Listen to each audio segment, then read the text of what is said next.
cloud. So put together a really short PowerPoint. It's more to keep myself in mind with what I was wanting to hopefully get across, if that's all right. Is it okay to share my screen? Yeah. Yes, please do. I'll make you co-host. Cool. Make co-host. Right, that should be you now, Dave. Oh yeah, thank you. Right. Share sound just in case, but I don't think we need to. Is that coming through for everyone? Yes. Yep. Good stuff. Yeah, so the idea I had was kicking about for a while. Work kept getting in the way, and I never really got around to it. It was only during the first lockdown, like so many people around the globe, that I finally decided to try and give it a go and see how far I could go with the idea of starting a podcast. There's a few reasons for wanting to do it. I didn't find too many, that's since changed, but I didn't find too many audio-related podcasts out there that I kind of liked or that I thought were giving me the kind of information that I wanted. So I tried to challenge myself to see if I could come up with something that I would maybe like to listen to. The basic concept was just to try and meet the range of people that work with audio in different ways. Maybe just to highlight that sound production is, especially recently, is a discipline that's grown massively and touches on so many different aspects. So it was really a chance to try and meet some of the people that work with sound in different ways and get to hear their story and their opinions on technology, what they do, and how they work and manipulate sound. So can I ask a question? So is it fair to say then the first thing that you did with your podcast, and everybody listen to this because we're going to be doing Padlets talking about the podcasting process timeline. Is it fair to say you have to kind of identify what your podcast is and that there's a demand or there's a hole in the market for it, because you've seen that yourself, that you couldn't find anything that kind of suited your demand, what you were looking for? I think so. I think you have to have some sort of reason and impetus to try and do it, because you might end up running the risk of it turning into more of a chore if there isn't something that's sort of propelling you and driving you forward with it. You know what I mean? Yeah. It's about having clarity about what your podcast is about. I know it's a bit clunky than that, but you need to really identify, maybe write up something about like, this is what this podcast is going to do. Maybe like the 4 pillars that Laura Brannan talks about with MFC and the content they create, where like, these are the things that our podcast will cover, because it'd be quite easy to dilute that or go off on a kind of tangent and lose sight of why you started it in the first place. Yeah, and I think you've also got to be prepared for the fact that it will change and evolve, as all great ideas start off with something and they'll maybe naturally progress into areas that you maybe didn't consider right at the start. But starting literally with a blank sheet of paper and maybe just getting down some ideas, I think what I did was that it was like, what are the different areas in sound production that I wanted to try and touch on? And I think from memory, I even started with the names of the episodes as well. So I was wanting to cover things like traditional studio recording and post-production for film and video and game audio, and come up with these different episode ideas that I wanted, and then just started writing wee ideas under that about what that could involve, or contacts that I might know that I could approach to see if they wanted to get involved with. So yeah, no, absolutely. I think a bit of clarity of an initial vision is definitely the right place to start. Great. Again, a wee bit selfishly, because I'm quite a shy, nervous person, I was hopefully trying to use it as a means of trying to force myself to communicate with other human beings. So it was originally, the idea was originally that I would go and visit them in their places of work, or go out on location and carry out the conversations or the interviews in that way. But because of the lockdown, it quickly became apparent that initially anyway, that the discussions would have to be done remotely. What else have I got? So yeah, just what we're speaking about there. It was kind of thinking about initially what kind of format and structure do I want the podcast to be? Another thing that consumed my early sort of thoughts was the duration.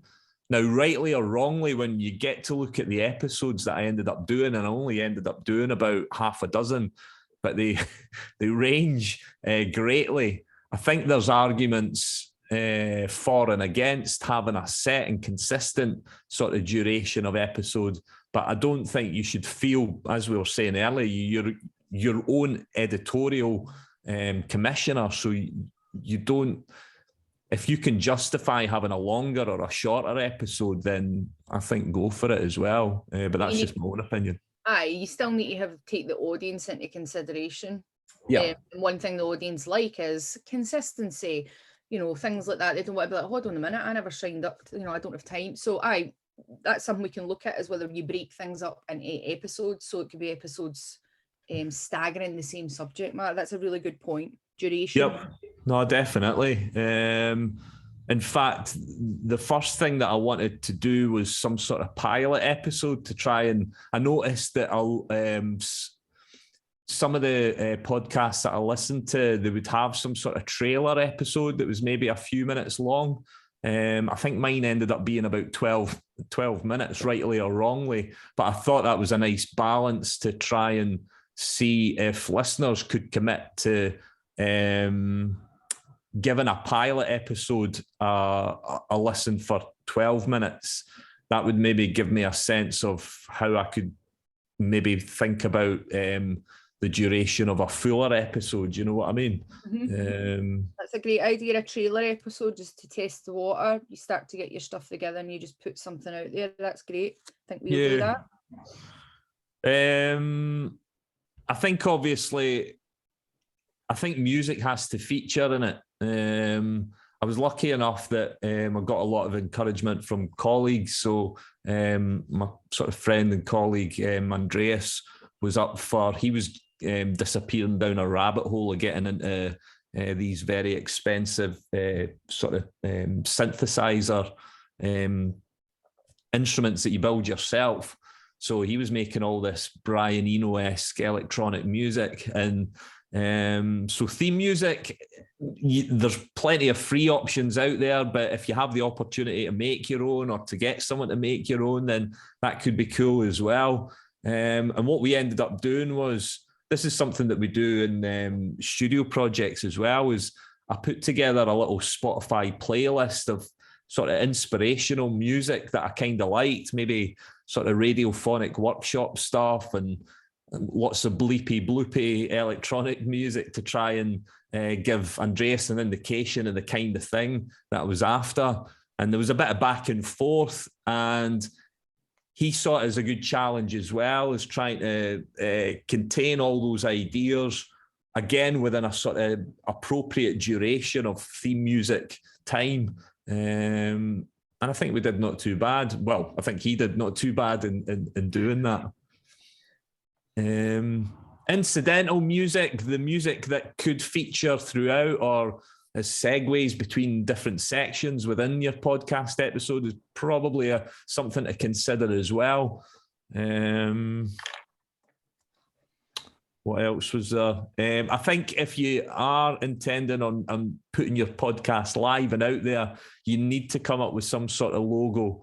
I think I was saying to Kim earlier that is pretty much all the imagery that I did. You could go further and complement each episode with sort of episode-specific imagery as well. Most of the hosting sites will either give you the choice to just stick with the logo each time you put out a new episode, or to put episode-specific artwork or imagery each time you upload a new episode as well. So that's entirely up to yourself. Probably want to maybe get podcast specific emails and socials set up as well. That could be a good shout. If you've got a team of people working within the podcast, that could be handy, just so there's a central communication point that everyone can get access to. And it's good for any additional software or apps that you might need to get as well. If you've got that one, rather than relying on different people having different parts of the podcast mechanics, it's maybe better if it's all in a sort of centralized location. Aye, and it's more neutral. No one's like responsible for that. It's like everybody can jump in and log in and like kind of publish the podcast if the other person's not available. Yeah. And again, another initial idea was that I would start this thing and then I would hand it over the baton to other people to take, but as yet, no one else has taken it yet. I did do one episode for International Women's Day, and that's where this was handy, because I could hand all the controls and the functions and the accounts over to other people to sort of create the episode under the umbrella of the podcast that we established. And then, as I said, maybe drafting out a script initially was another sort of thing that happened fairly early on as well. I'll just see if I've got any of the scripts here. Yeah, it's probably just maybe like you would do for like if you were thinking about a film, Dave, in terms of a wee short synopsis for each kind of episode, in terms of we kind of not a scene breakdown, but a breakdown of the questions you might ask, the topics you want to cover, music, all that kind of stuff, as a kind of synopsis for each episode to help with planning. Absolutely. I mean, I don't know if the way that I did it was right or not, but like I started off with a pilot episode and I had some ideas about audio stuff audio sounds that would happen in the background. And then this was kind of my script for that pilot episode. And you're not going to get it right first time, but if you draft it initially, and I just kept revisiting it. And then as you can see down the side here, this is kind of where I started initially getting ideas about different episodes that could feature. And sometimes it would be sort of funny names for the episodes, like you did Bring Batteries, right? It was supposed to be about location recording, and Do You Want Stems with that was going to be about game audio and stuff like that. So yeah, these are episodes that never ended up taking place. These are still just in draft format at the moment. They actually just exist as titles for now, you know what I mean? But some of the other ones that did take place, it very much took the part of, it quickly developed into quite a basic format in which I would introduce an episode on whatever theme it was. And then I would, once I'd established who it was that I could interview and speak with, I then sort of drafted questions. And that's all I've got here. The different people that were involved in each of the episodes, I would just come up with questions for them. And then I would have a closing sequence at the end as well. And so it was fairly straightforward stuff, you know what I mean? On average, how many guest speakers, interviewees would you have for an episode? Well, the first one, I'll share my screen with my episodes of what I've got. So these are the episodes that I ended up putting out. So I had the pilot episode that was just myself. Another reason for wanting to do it was that I got a load of old reel-to-reel tapes from my dad's attic, and I was trying to digitize them. And most of them had music on them. My dad used to sort of tape albums onto these reel-to-reel tapes, or tape stuff from the radio. But as I was going through it, I started finding this really, really interesting stuff. And the interesting stuff was often recorded inadvertently. I ended up finding snippets of audio letters that were sent to different members of my family, people that lived in Canada and stuff. And so I was able to digitize them. And then I started finding like little sections of the news. For example, there was the headlines from 1967, I think it was, when Che Guevara was killed in Bolivia. And I was like, this is amazing. And I was finding all these plays from the 60s and stuff. And so I really disappeared down a rabbit hole. And that kind of formed the basis of the pilot episode. It kind of was a way of saying, this is how I got into falling in love with working with sound. And I'm now keen to find out what the inspiration is for other people to work with sound as well. That's amazing. So I wrote my thesis, or part of my thesis at art school, on found sound. That's what I was interested in, and it was different artists. For example, Mark Vernon, who's a Glasgow artist, he runs Radiophonics, which is an experimental sound art radio station. But he did, one of his first pieces he did was called the Derby Tape Club, and what he done was he was at a car boot sale and he found this tape club that people were involved in, and he found the tapes and bought them, and then just went through them. And then there was other artists who would find bits of real tape in bushes. Remember, you used to just find it like blowing in a tree, and what they would do was collect them. I think it was Zoe Irvin, who works at Napier now, and they would stick them back together and kind of like just make pieces of art. So there's something about never having to record sound. There's already sound out there, you know. There's these snippets of either analog or digital sound, but you had a relationship with that because it was your family. So well, yeah, and if you, I'll maybe see if you'll indulge me as well, I'll maybe play the first 30 seconds of the pilot episode, see if this comes through.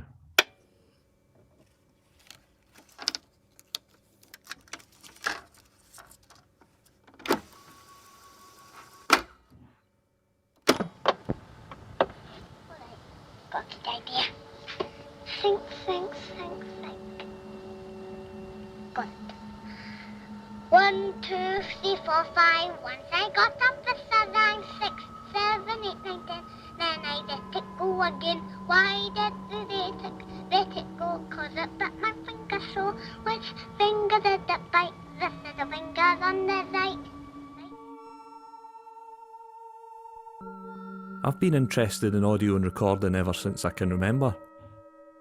Early audio footage, though a little embarrassing, and yeah, I know, that is quite the lisp, is testament to this.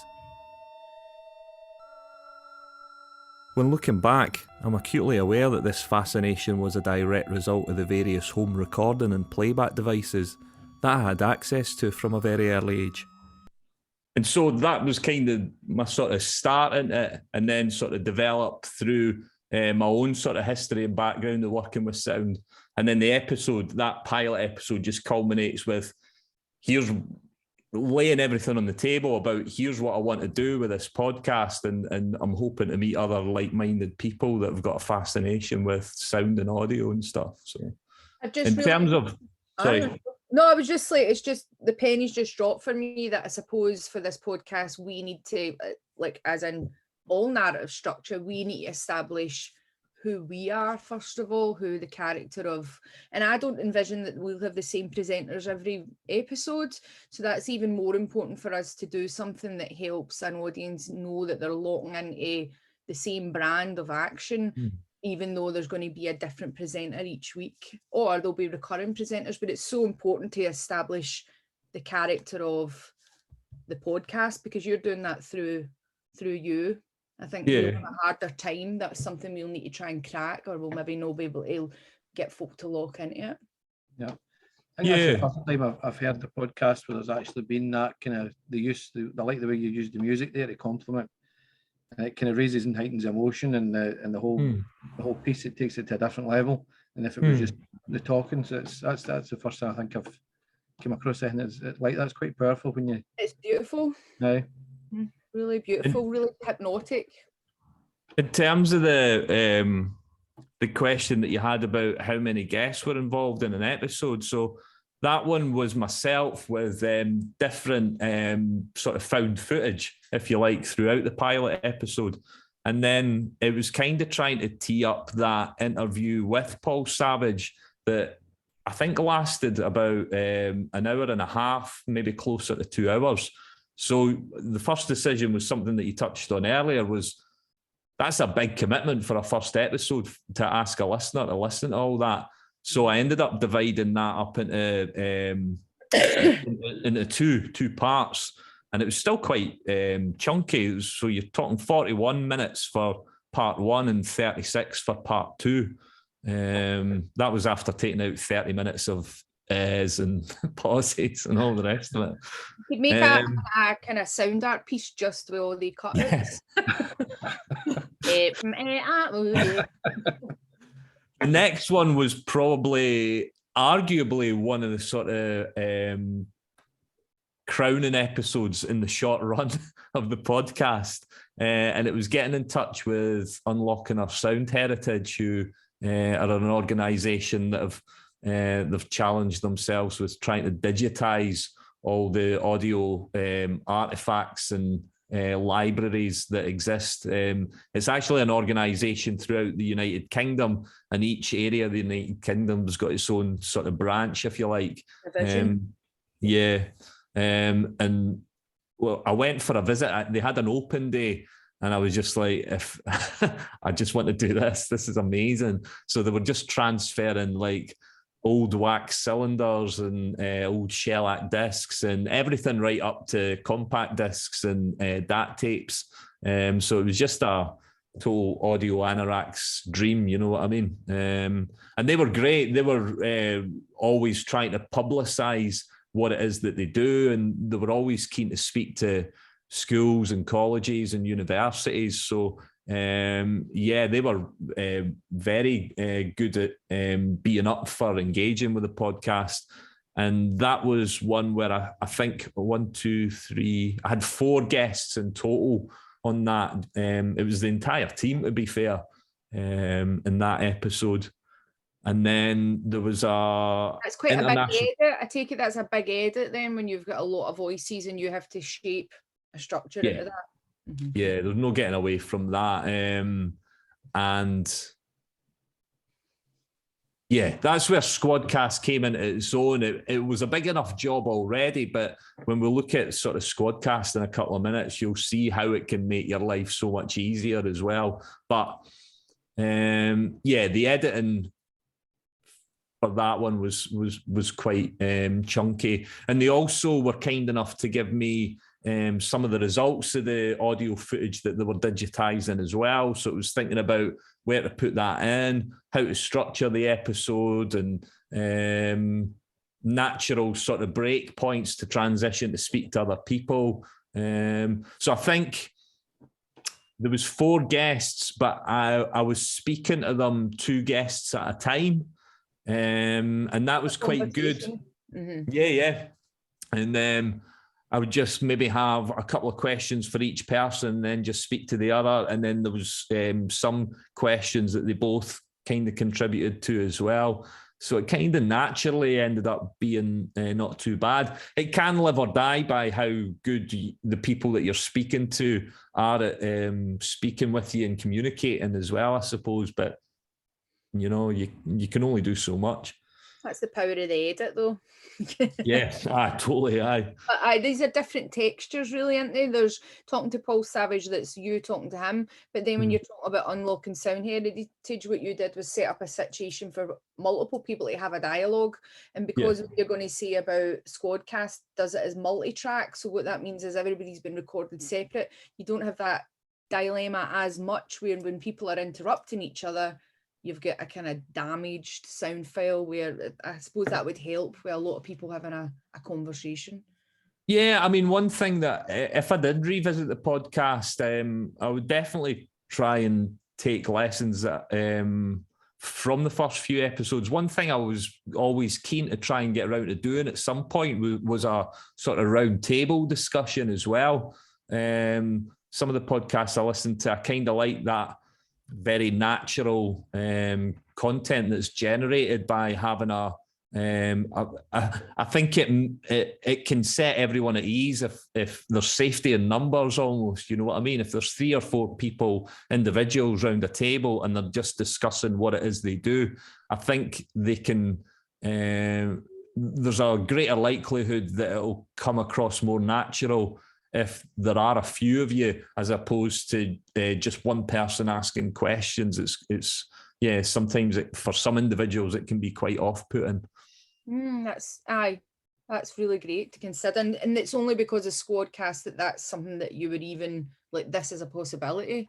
Definitely. It's too difficult to do it remotely. So just to say to everybody, this was all done remotely. Is that right? Yeah. This is all done from me sitting here. I mean, I've got a cupboard off to my left that I ended up just like lining with a duvet and stuff, and trying to make it a sort of vocal booth, because it was at the height of the first initial, the really sort of tight lockdown, you know what I mean? One thing I never quite got around to is myself being natural as well. So my introductions and my closing pieces were obviously sort of recorded just me on my own. But one thing I was a bit disappointed with myself was that I had to go back and re-record my questions during the interviews as well, just because I was never happy with how they were performed. So if you did listen to the episodes, I do sound sort of very wooden and very stiff, and that would be something that I would try and work on if I was to do any more with the podcast. Well, there's zero judgment here. I mean, what we've been doing with our students is we give the option when making their video essays is that use the text to talk. So talking about sounding robotic, literally that is an option in our, if Andy doesn't feel confident talking, what they can do is in Teams within the note function, you can press it for accessibility to read for you. And that's one of the get-arounds that we use. And we might take that forward, because I like it, because that's what TikTok and a lot of platforms use, is like the robotic voice like this. So it might even be that some people are getting interviewed by HAL, and we just make it a creative choice rather than having to backpedal. So we'll see. It's all up for discussion, everybody. No one, just to say, when we're running this podcast that you're going to be running it and doing it, no one will be made or put under pressure to conduct an interview that they don't feel comfortable with. We'll always find creative and digital ways to work around that. And as you can see from what Dave's saying, there's loads of roles involved in it. It's probably got more steps in the process than any of us are imagining. So Dave, do you want to chat us through the software then? Yeah, so when I was kind of researching how I would go about it, because I was the same, I was a fan of podcasts, but I never knew what was involved at all. It was a total learning experience. And I can't remember how I think it was in an article that was kind of giving you a sort of DIY approach to take about starting a podcast. I quickly came across this software called SquadCast. And what it allows you to do, I'll maybe go back to the sort of homepage, allows you to essentially remotely record interviews or conversations from anywhere around the world. All the person that you're wanting to speak to needs is a URL that you give them. The other great benefit was that it doesn't require any additional hardware. It doesn't require you to have additional hardware, and doesn't require your guests to have anything additional as well. All they need is that link. Yeah, absolutely. I mean, if you've got anything, obviously that's good. I'll try and point this up. But like, I've got my own microphone, for example, that I use, but I don't think any of the people that I spoke to using this software were using anything other than the mics that are built into the laptops or computers they were working with. So that was the first great benefit about it. And as you can see from the sort of graphic there, people can be in different locations. And what the software allows you to do is it just records everyone separately, but it keeps it all in sync as well. And just as you were saying that the recording for this Zoom call is getting saved on the cloud, that's what SquadCast does as well. So it doesn't rely on your computer's memory space to to record onto. Hopefully I've not lost the login details. I shared my login details. We set up an account. Yeah. I think I've used it now. There we go. So I could maybe try a wee test. I don't know how this will work, but if I send this to you, Kim, a wee link. A live unrehearsed demo. Paste that in. See if that works. Go back to SquadCast. Right, so you've just sent me a link. I'm clicking on it now.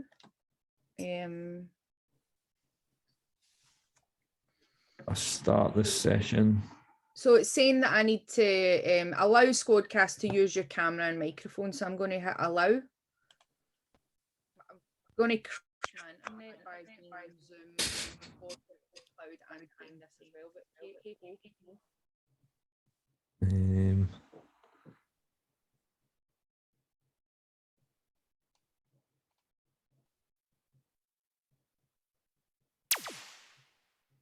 took out the package that allowed us to record or see people through video as well. Was that something that you did, that it can be a wee bit helpful to have like an eye line? Yeah, it was good. Yeah, it was good for conversation purposes. That was another feature that I didn't actually appreciate until I started using it, that it was beneficial, you know. If I just try and do a bit of recording. I don't know if you're in this or not, but... I'm in it. All right, cool. Okay. I don't know if I need to saying Safari 15 on mic does not support... Safari 15 on mic does not support SquadCast. Nah. You may need to update your web browser. Oh, well. First technical issue. What about if you send it to Fred? Do you want me to forward it on to Fred? Yep, try that. There's our first technical issue. Forward it on to Fred. Okay. Invite. Fred, you there? Yes, I'm here. Yep. Right. Incoming link. Copied.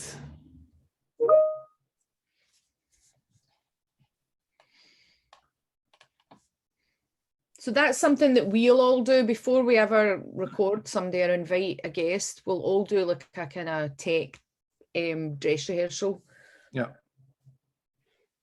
Yeah, and that's what I ended up doing. I think it was, I think my partner, I just sent them a URL, and she was in the other room, and I just did a wee test recording to make sure it worked. And you can schedule when these... so if you arrange a time and a date with someone, you can schedule that into SquadCast as well. So they've got the URL in plenty of time. It'd be worth meeting up, I don't know, maybe 10 minutes before your sort of planned interview time, just to iron out any sort of technical issues that you might have. But touch wood, there wasn't, apart from this morning, there wasn't any issues that I came across with it. It was very, very sort of user-friendly, you know. So I'm at the page now where it's asked me to join the session, Dave. Cool, yeah, just go for it. The green room, I like that. I never knew about that as well. It gives your guests a wee green room to sort of check their hair and stuff, if you've got any. So yeah, it was quite a good wee feature. Cool.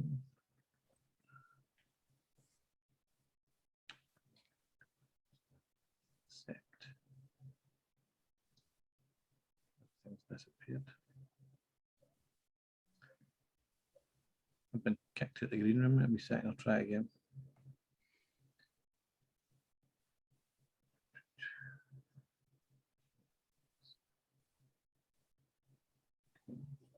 We are maybe pushing the limits by trying to do this via Zoom call as well. But there we go. Well.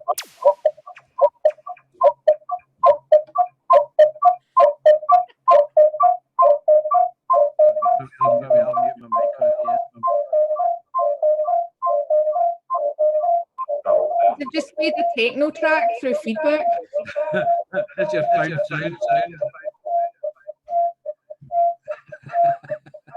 Either that or we've made contact with somebody else. Yeah, sorry about that. Yeah, it's just because we're doing it via Zoom call that it's all the audio's sort of folding in on itself and stuff. But let's just say that full of wee green men. I would just say that was excellent. It might be enough. It might have recorded enough that, there we go. There's one recording, so it'll give us a chance to sort of see it, hopefully, as well. So if I click on that.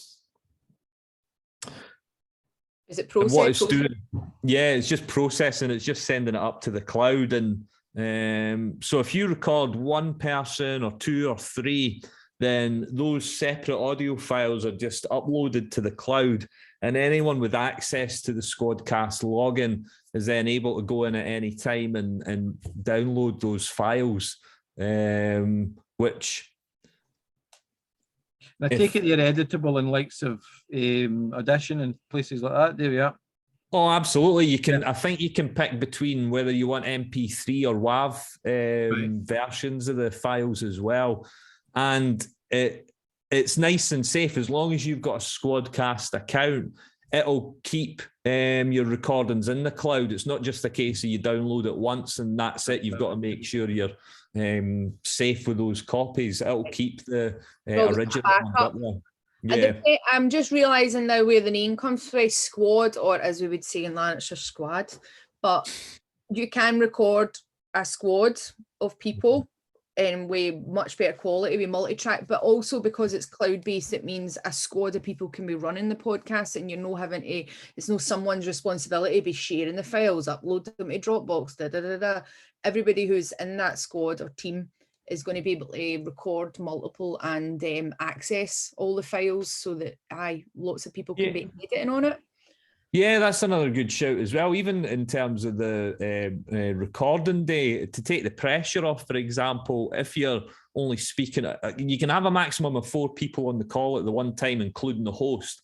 But if you're speaking to a maximum of 2 at any one time, it means you could have someone that's just on the call, but in the background doing the recording and taking care of the technical things. And then you've got the interviewer, if you like, that can just concentrate on sort of asking the questions. That could be an approach you could take, you know?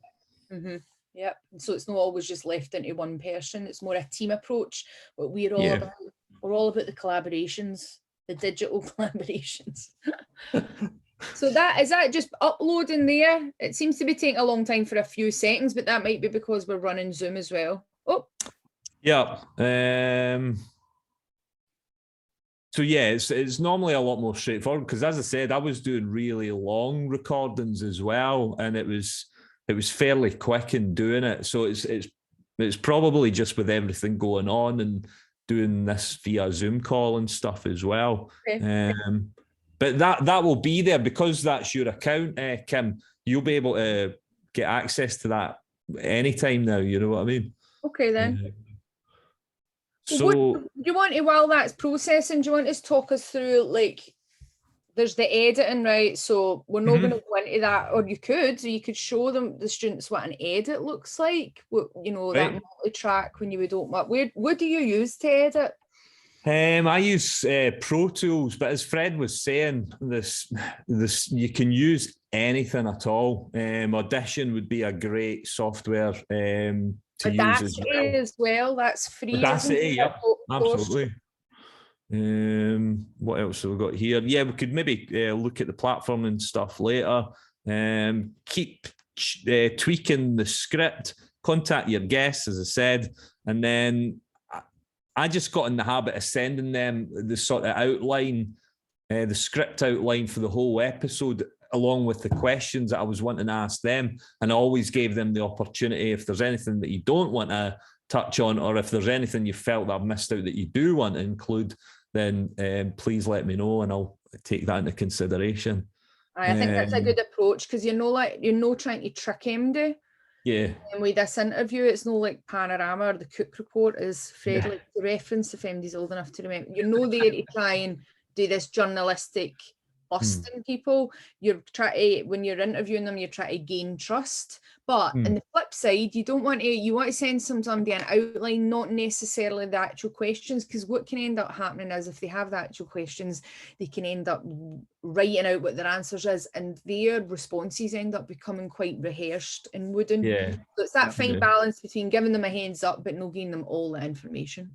I think it gives you a wee bit of a being proactive about your content as well, so that you're not giving yourself any headaches and posts whereby you maybe find that once you've recorded it or you've asked the question that there's apprehension during the interview, or at the end of it, they might come back and say, oh, no, I didn't want to speak about that or whatever. So at least if you're upfront about them, with them, what they're going to be touching on, then that does away, you're a wee bit being proactive, I suppose, and kind of with your edit in mind. You're not getting asked to delete something. Yeah. Somebody's all like, oh, I said something amazing there, but because I was put on the spot, I'd rather you just deleted that. There's also, we need to make sure people sign consent forms and release forms to have what they've been recorded. That's it's legally a good practice. However, even if somebody's signed a release form, they can ask for you still to pull something, and morally you should. You don't want to be getting the reputation as being a hard. And I did send everyone involved a copy of an episode prior to it going out live as well, to let them listen to and make sure they were happy with how it was edited, how they came across, and all the rest. That's a great idea. So they get to see a draft or hear a draft. They know that you're asking for the creative input. It's just about them like proofing it to make sure they feel comfortable with how they sound. And that's just about getting a good reputation as being a kind of organisation or a person who is interested in supporting. You're very conscious of how people come across, and you want to show them in the best light. It's not about ever kind of tricking somebody or kind of tricking. I think for the students' perspective, but just to be wary that they're not opening themselves up to somebody coming back. Is what happens with videos. Sometimes you send somebody an edit and you ask them almost for their approval kind of thing, and then they come back, so can you change that? And you change that and go back again, or can you change that? And it becomes kind of, it bogs you down. So it's a bit just making sure that they know that it's not for kind of creative input. It's just for to say, this is how it's going out. This is the final thing you have to do. Speak now or forever hold your peace. And then other thoughts that when I was putting this together that I thought about was imagine that something that you've got in mind would be that, as you said, various people are going to be working on it and doing different parts. And I think, and this is something I could help out with, is just trying to get that sort of technical consistency, if you can, in terms of just the basics like levels and delivery and stuff. And you can't really sort of establish that until you sort of start doing it and practice and sometimes making mistakes and realizing, next time we'll have to make sure that we do this. And that's the best way of learning anyway, you know what I mean? Test recordings like we tried there was really beneficial. Depending on what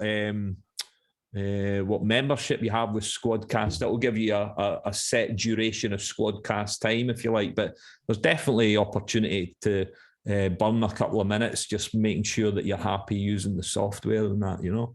Well, that's what we're going to be doing, I think, this afternoon. Right, cool. Just doing some tests on the account and practicing looking at interview techniques and stuff like that.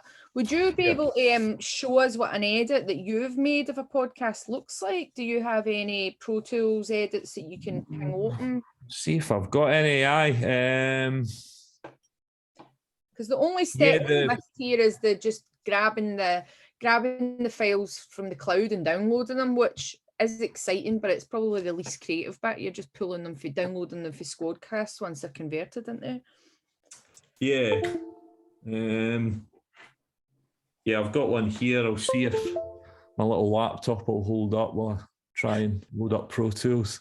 But yeah, the interview technique one is something that I kind of learned from listening to some podcasts which were good in their interview technique and which annoyed me in their interview technique. And so I think in terms of interview technique, a basic rule is that you ask a question and you try, and that's the other good thing about having the video component of SquadCast.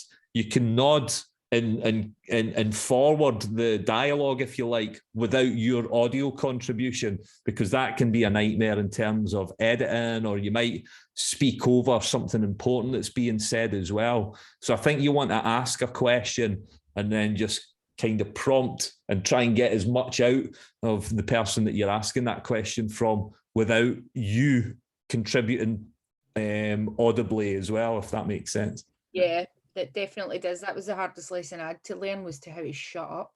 And But and then there's a different scenario if it's a round table, you're facilitating a dialogue. Now that's kind of enjoy those moments when people are interrupting and having an argument or just having some banter. So absolutely. No, you're totally right. And that would, ironically, it would be the opposite is what I'd want to have at a round table thing, as you say. Right. So then you just had some background noise, like a fire engine. That's going to happen, isn't it, when we're making a podcast? That's real life right now, coming to you live. Oh, totally. Now, I don't know if this will play, but I'll maybe let you...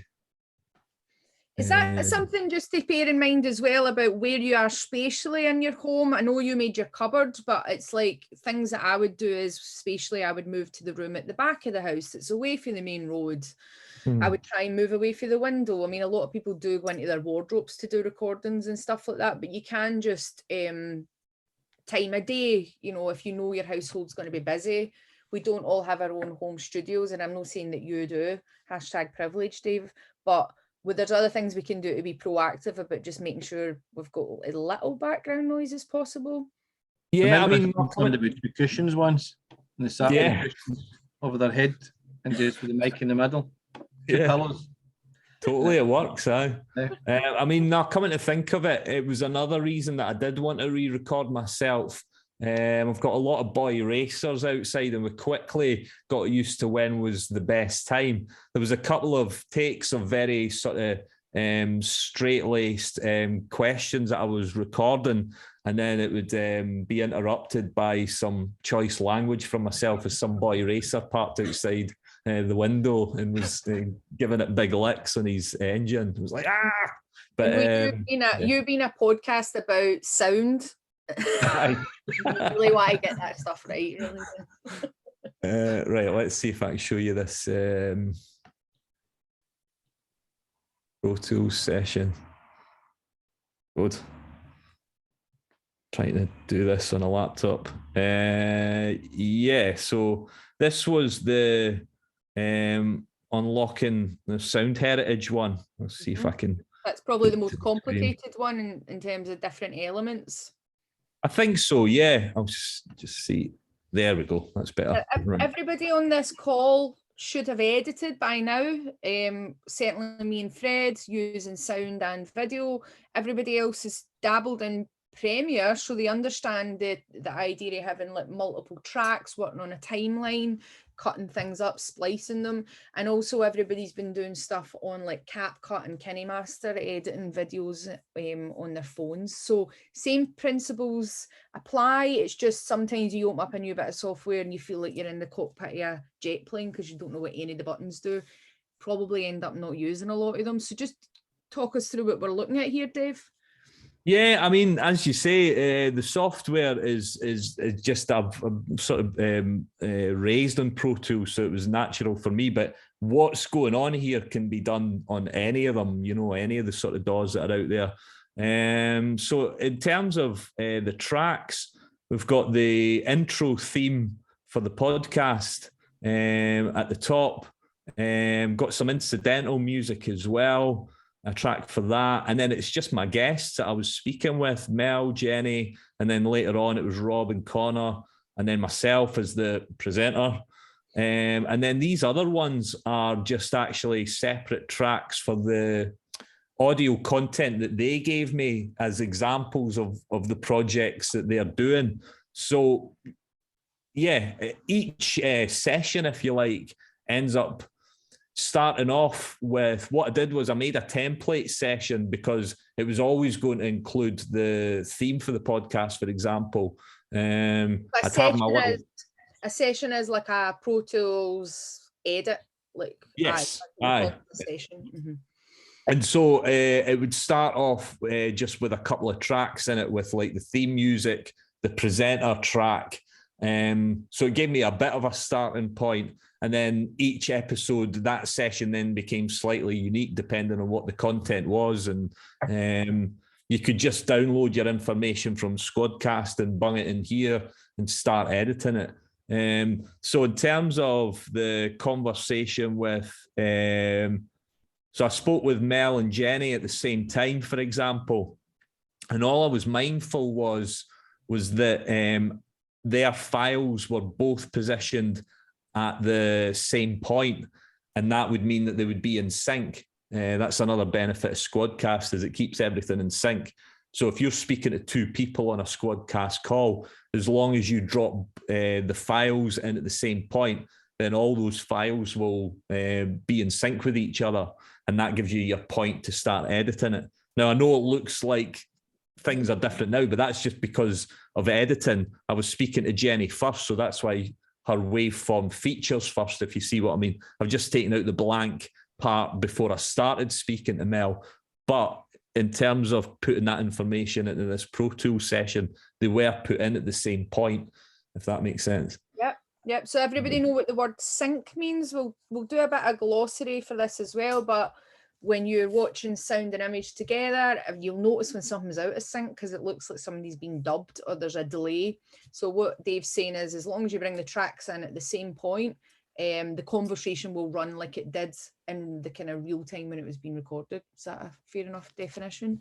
And then in terms of... Here's a very familiar picture anyway for anyone that's used even the video stuff on like Premiere. It's exactly the same layout effectively. It's just audio files as opposed to video and audio. Yeah, no, absolutely. Something that kind of, because I never really sort of, I'm used to recording bands and that, so this was a sort of different style of project. So this, if I make this track bigger, for example, this is, I think, my intro dialogue. And it was just a case as well of, I used to record in sections because I was pure rubbish, and then just try and thread it together. But it also becomes a bit of a skill in judging how much of a pause to leave between sentences, how to fade out, things like that. They're just things that you'll develop over time. Yeah. Pace. That rhythm and pace. Yeah. Mm-hmm.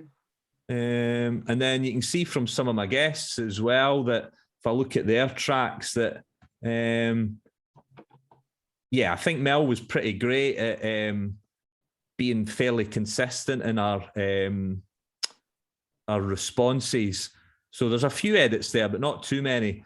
But then some of the guys later on, if we look at this was just doing my head in. These are like just different sentences, but all these different blocks are just different edits and stuff, eh?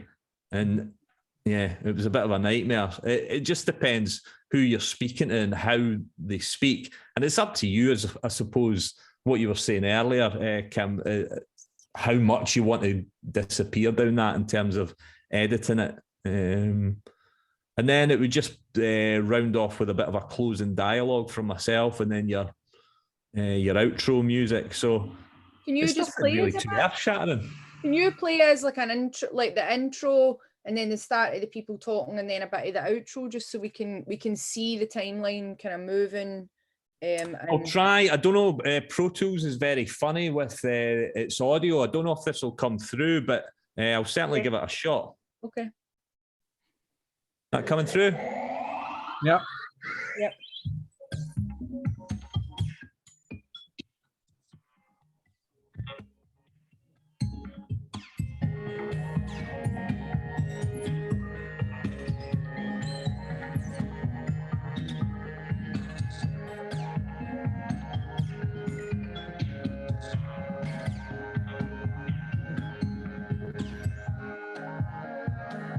That Andreas?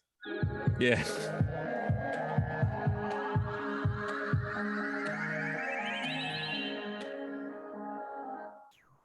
Hello and welcome to Return to Zero. Since the dawn of audio recording, the medium has been utilised in countless imaginative ways to capture pretty much everything.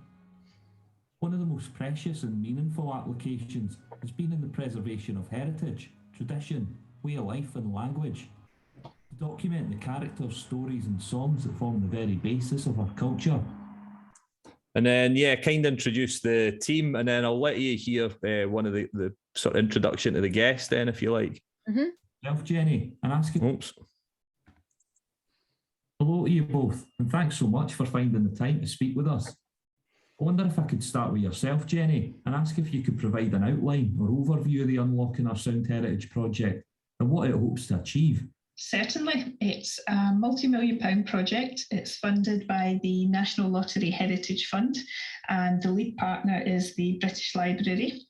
There are 10 hubs across the UK, of which the National Library of Scotland is the hub that covers the whole of Scotland. And in turn, each of these hubs works with a variety of collection partners. So for us, that's 16 different collection partners. I'll let you hear a wee bit of Mel. When categorising, so Mel was responsible for trying to tick all the legal boxes and getting clearance to sort of digitise the audio content that they found. That'd be hard. audio material, and the age of the majority of recordings involved. Where do you begin in terms of establishing clearance? That detective role falls on the shoulders of yourself, Mel. Would you be able to outline the legal implications that have to be taken into consideration when categorising, preserving, and making this material available to everyone? Yeah, so my job kind of has two parts. There's copyright and data protection. In terms of copyright, we have to think, obviously, the majority of what we're dealing with is still protected by copyright. So we have to think about who has copyright in the material that we're dealing with.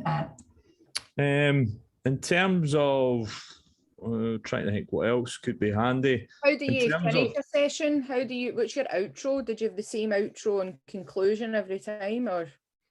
This one was a wee bit special in that it featured some of the audio content that they gave me. So I think this might have been. Forget when you're working.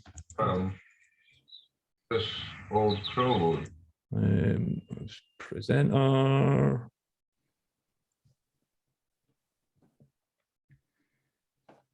Yeah, right. So this is maybe me here.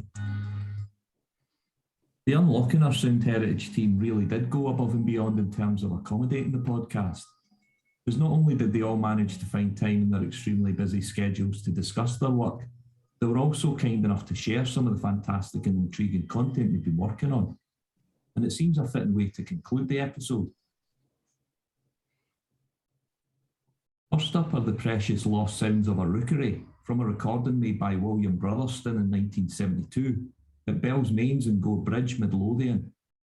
This is from the Scottish Ornithologist Club collection and is a wonderful though poignant ambient listen. This recording is to note the noise.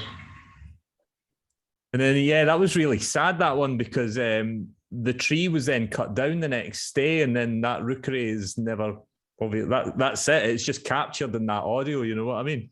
And then there was really interesting stuff as well. There was Scottish women that went to fight in the Spanish Civil War and stuff, and it's their stories when they're in their 60s, 70s and 80s, and it's just another world, like, yeah.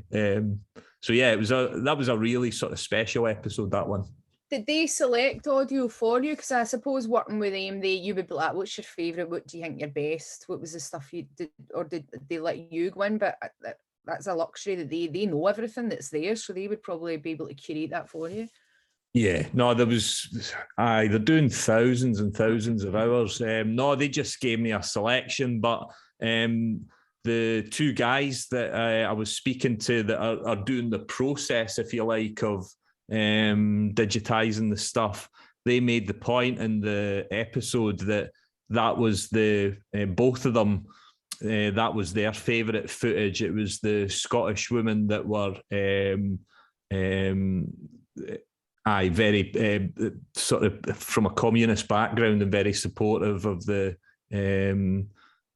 socialists in the Spanish Civil War, and hearing their stories was the thing that in a lot of instances actually moved them to tears, it said at some points as well. So yeah, it was a great privilege getting sort of access to some of this content. I think eventually it's all going to be made available to the public, but getting a wee sneak preview was obviously I was very privileged. And so once that you've made this is your baby, as they say, and then you have to release it to the world. What does that entail? Did you have set times that you made yourself? Like, I need to have this turned around. Was the deadline on rolling? Just not to put yourself under pressure. And then did you publish it? I tried to. I mean, my favourite podcasts are releasing an episode every week. I can't. There's no way I could do that.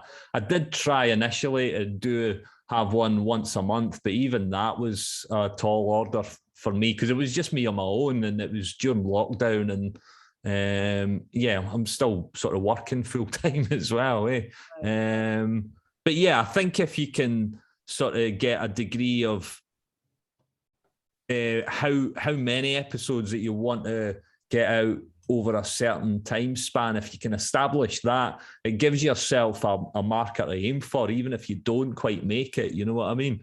In terms of episodes, I think, see from this if this loads up again. Yeah, I was quite naughty. I started off in August 2020, and then here we go, September, October, and then there's already a couple of month break to January, and then a couple of months to March, and then a couple of months to May. So, but there were big episodes, you know what I mean? So, aye.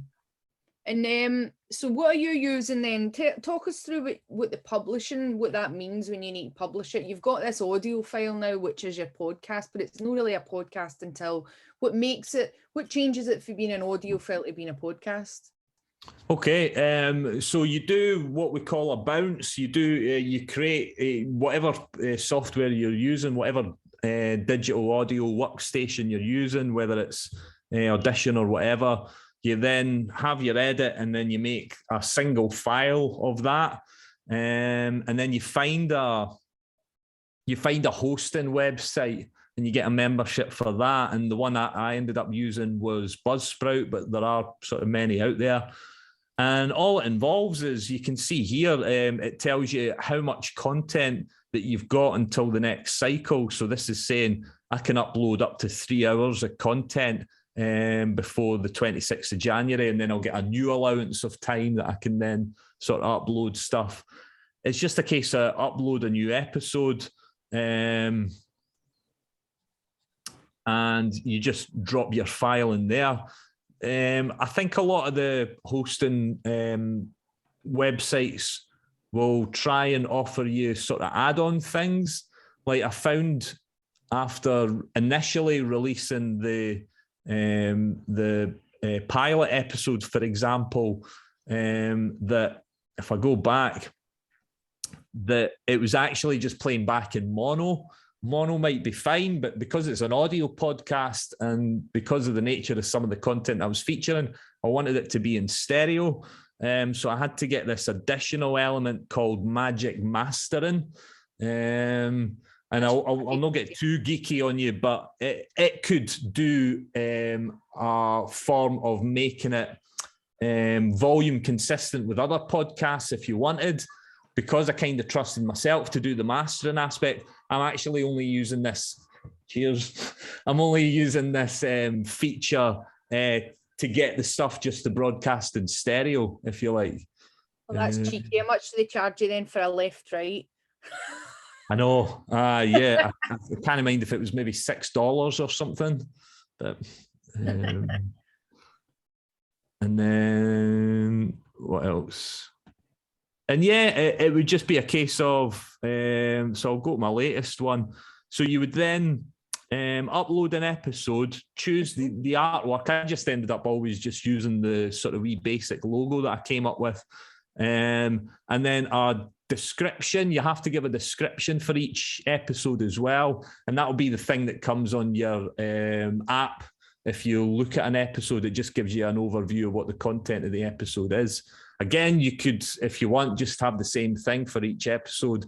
But I think it's kind of nice to give potential listeners an insight into what they can expect to hear if they listen to your episode. Write up a synopsis, see what this is. Yeah. Yep. What else can you do? You can then schedule when it goes live in terms of the the platforms that it can be listened to. Buzzsprout was quite good. You had to jump through initially different hoops to make your podcast available on some of these different platforms. But once you did jump through those hoops, that was it. That means that your podcast is then available on Apple Podcasts, Spotify, all these ones listed here. Hoops? Was it technical hoops? Was it like it had to be a certain file format, or? No, it wasn't so much that. I think it was more you had to log on. Some of them, there weren't any hoops, but some of them you would have to log on. I'm trying to remember onto some of them, and it was almost like it's almost like a verification process, if you like. So there was nothing like additionally technical that you would have to do. It would just almost be a sort of established contact directly, if you like. And once you'd done that once, it tended to be fine. Each sort of platform would kind of give you what it needs you to do in order for your podcast to go on there. But I don't think there was anything that prevented me from doing it. So it's a bit of an admin guddle to begin with, but you only have to do it once and then that's you. And then some of these others, as you can see here, that it's not listed. So we could maybe try and see what it's saying to it. So say I wanted to get on Player FM, it's saying, click the button below to submit your podcast. That was it. You then submitted your podcast and you had to wait a couple of weeks, and then they would obviously run their algorithm over it and check it and make sure it was all right. And then they would say, right, that's you now on our platform. Maybe that's the point. Just give yourself a couple of weeks before you go live with everything. We could do that with our intro, like a really 5-minute intro thing, and get everything established just with that. Okay. Absolutely. Does that mean then that we need to plan 2 weeks ahead of any release then? Just initially, because you don't have to do this every time. Right, cool. It's just for that first one. And then once you're on there, that's you're golden. You can just schedule whenever after that. Mm-hmm. And what about feedback and ratings? Do you get? Yep. Do you get people right, don't laugh, okay? I'll show you my stats. I'm not gonna laugh. Let's see. You peaked, what was that, February? Podcast info. I think this is a better one. Is it? Here's the one that gives you the analytics. Yeah, where are you seeing that? No, I'm just know that's. Oh, right. You start off with that. That's got the downloads there, for example. But yeah, the sort of detailed stats you can see in the last 7 days. Obviously, things are a bit quiet because I've not had anything out.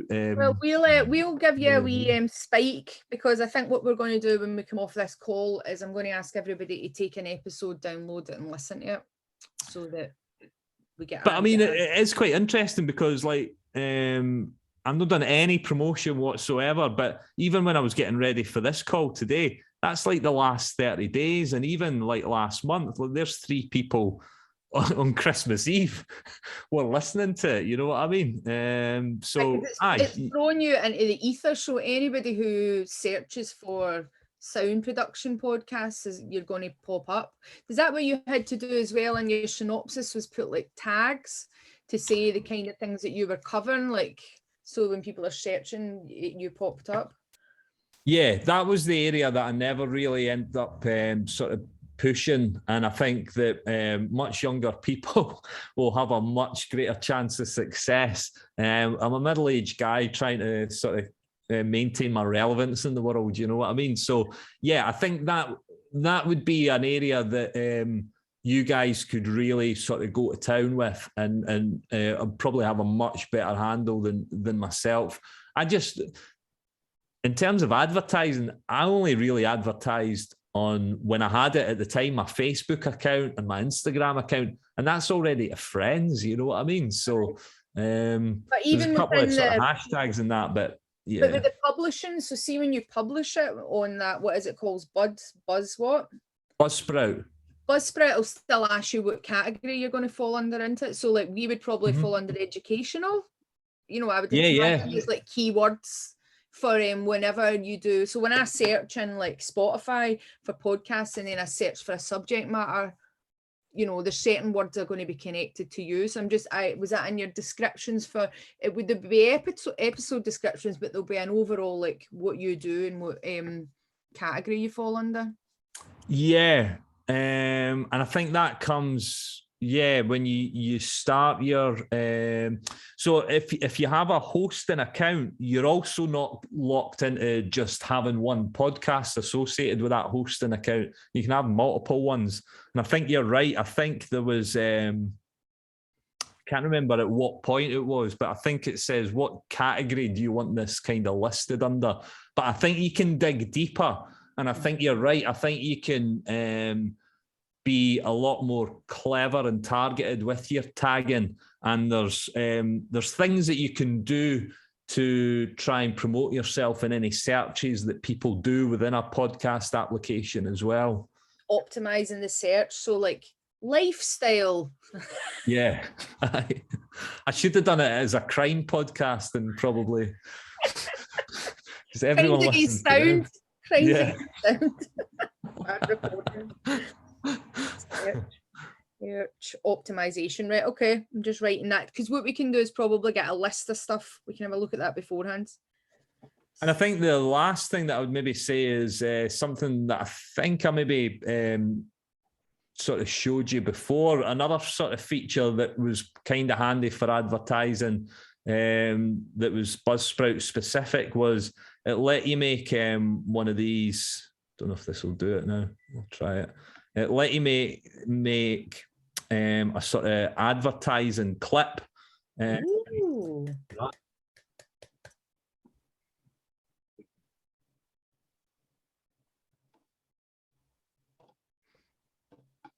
Did it pick the section for you, or did you manage to get like a sound bite? No, you pick the soundbite yourself, and that's actually what that thing's called. It's called Create a Soundbite, and it's another free sort of thing that you can do. And I think it's up to a minute that you can pick from your podcast, and it does all the sort of waveform stuff. That's all I had to do was pick the section that I wanted, and you've got a couple of options of visually what accompanies that clip as well. But that was quite a good one for putting on the socials as well, and giving people a sort of wee snippet and flavour of what each episode was. Reminding them you exist, and then giving them a teaser of what's going to be there. Okay. Yeah, no, absolutely. How do I get rid of that? Exit. Oh. I'm just trying to think if there's anything quickly. I don't think so. I think we've spoken about everything. Yeah, I mean, this is EQ and compression in terms of the technical side of things, of what you're doing and the mixing side of things. It's up to you how much you disappear down that rabbit hole as well. Obviously, sort of glad to help out with that aspect of things. And then just bringing it all together. If there's a wee team of you, it might be good to have someone that's maybe just responsible for getting an episode sort of brought together and bringing in all the different elements that are involved in each episode. File management, obviously, is going to be a biggie, making sure that you're keeping on top of that and you know where everything is and you're dealing with the highest quality material that you've got. Upload to your host site. Episode housekeeping and additional tasks. I think we've spoken about that. Is there any good day to drop a podcast episode? This was something that I kind of ended up finding out about as well, and I think there's different arguments depending on what your podcast is. I'm trying to remember what people said. I think people said maybe avoid Friday, Saturday because people tend to be doing other activities at that time. But if you maybe drop it maybe midweek, it puts it on the radar and they'll either listen to it then or they'll use it when they're doing the things that they're doing at the weekend, if that makes sense. Yeah. So I think a Wednesday or a Thursday is a pretty good day to have an episode drop, as they say. Yeah. and advertising. Advertising and thing. promotion, yeah. I think, as I say, you guys can do way better than that than I ever did. I think you've got a much better handle on that. I don't think you'll have any problems with that at all. Aye, we just have to make it. We're good at shouting about stuff, but we have to actually. Yeah. Let's make sure we do it and we do it right before we start shouting how great we are. So I think what we should do then is everybody jump off for a comfort break. I know I need to go to the toilet. And I think the next thing is, as well, is if we meet back at 1 o'clock, if everybody on this call could download one of Dave's episodes, I'll put it into the class chat, his podcast, so you can access it. Download an episode and listen to it. And then give Dave feedback or write up some feedback to give to me what you think of the podcast. And then what we'll do is we'll meet back here at 1 o'clock and we're going to be starting to talk about how yous will be working on delivering the podcast. We'll test out some interview techniques with each other. Okay, MD, any questions you want to put in the chat before Dave leaves? And you can contact Dave as well. He's a member of the New College Lanarkshire staff. So if you're put in the spot and you don't have any questions at the moment, if something pops into your brain box afterwards, you can always ask him. And I'll caveat listening to the episode, they're long episodes, so feel free to sort of jump about a bit and get just a flavour as well. Yeah, so download a couple of them and dip in and out. So I'm going to stop the recording. Thank you so much, Dave, for your time. Not at all. Not at all. Cheers, Dave. Really enjoyed that. Thank you. It's great to find